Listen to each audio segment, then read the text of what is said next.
Bon, alors comment on retrouve finalement un job à la retraite, Valérie? Alors il va falloir poser plusieurs petites pierres en fait. Alors clairement, une fois qu'on a passé l'étape, on sait ce qu'on veut, on a fait un CV, on a une lettre, un début de lettre de motivation après qu'on va réajuster en fonction de chacun des postes évidemment. Ben, il faut le faire savoir et c'est hyper important. Mais il faut le faire savoir déjà dans son environnement personnel, auprès de ses amis, de ses voisins. Enfin, il faut vraiment faire savoir ce qu'on cherche. Je vous donne un exemple. L'année dernière, j'étais à un déjeuner et je discutais avec un monsieur qui était en face de moi que je ne connaissais pas et qui me dit voilà, je cherche à recruter quelqu'un, voilà le profil. Je dis mais ça correspond vraiment à quelqu'un que je connais, qui avait déjà plus de 50 ans. Et il me dit bon, ok, faisons connaissance. Et bref, 15 jours après, elle était embauchée. Si cette amie ne m'avait pas expliqué ce qu'elle cherchait, jamais j'aurais pu en parler et jamais elle aurait eu ce poste-là. Donc c'est hyper important de partager avec ses proches. Ensuite, il faut aller voir aussi votre mairie.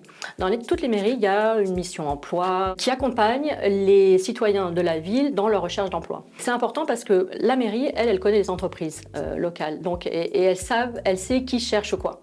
Donc quand la mairie est un peu dynamique, c'est vraiment une bonne piste pour trouver à proximité.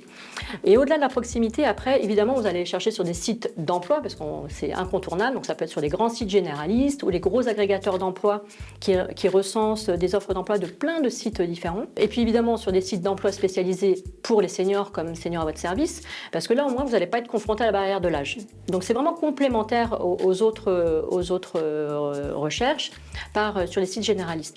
Et une fois que vous êtes sur ces sites, vous pouvez regarder les offres d'emploi, mais quand c'est proposé, il faut aussi que vous créez votre propre profil pour qu'on vous voit, parce qu'il y a pas mal de recruteurs qui viennent sur les sites d'emploi, qui regardent aussi déjà les profils des candidats, qui les contactent et éventuellement, s'ils ne trouvent pas, ils mettent une offre d'emploi.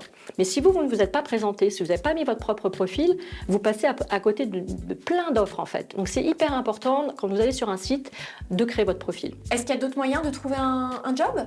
Alors de plus en plus, il y a des événements qui sont vraiment spécialisés sur l'emploi et en l'occurrence sur l'emploi des seniors, puisqu'on en parle pas mal depuis les pourparlers sur la réforme des retraites depuis début 2023. Et donc là, il y a pas mal de mairies, en l'occurrence, qui organisent des job dating emploi senior. Donc il faut vraiment se renseigner pour savoir s'il y en a près de chez soi. Et puis parfois, il peut y avoir aussi des grands événements, justement, qui sont liés à l'emploi des seniors en région parisienne, mais aussi en région. Dernière question, surprise, est-ce qu'il y a des pièges ou des écueils à éviter? Des arnaques, des choses comme ça? Alors des arnaques, il peut y avoir des arnaques à l'emploi. Ça existe parfois sur certains sites, en fait, avec des fausses offres d'emploi. Alors là, clairement, quand la mariée est trop belle, il faut quand même se poser la question. Quand on vous dit en gros, vous n'allez pas avoir beaucoup à travailler, mais vous allez gagner 5 000 € par mois, bon, évidemment que c'est pas une vraie annonce. Donc il faut faire attention parce qu'il y a de plus en plus d'arnaques à l'emploi qui existent. Et donc il faut quand même un peu prendre du recul quand vous avez un doute. Et quand vous avez un doute, vous posez la question. J'ai un doute, est-ce que vous pouvez vérifier, etc.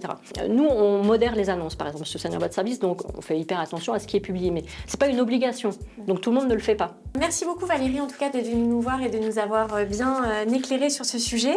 Et puis au plaisir de te recroiser. À bientôt.